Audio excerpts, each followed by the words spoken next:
ngồi khô về sim lên má sắc lệ thăng cấp phăng về là nằm bằng lung lại em thì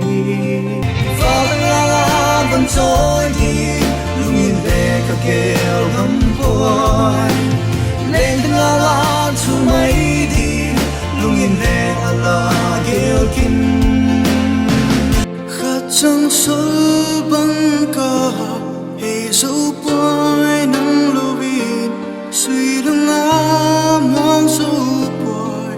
là sợ mèo tông lưu bin suni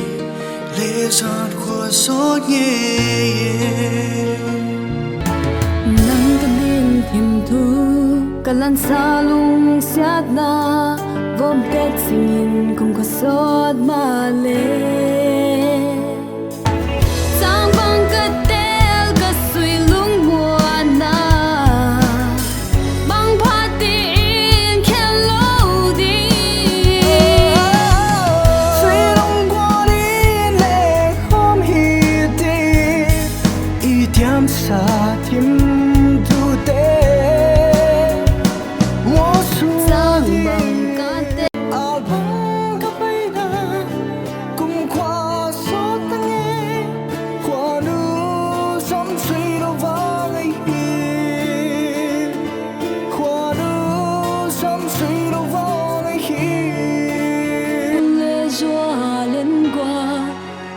cả khen lâu din là tiang đông su lo sơn chưa ắt xoay tay mò tuôn vàng ra qua đỉnh lăng men linh mùng xa thu la lên cùng lâu đi cùng lên trang lên nắng lệ cây tin kỳ khen ta buổi tìm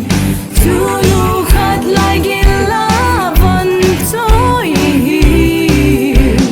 xóa biu lên à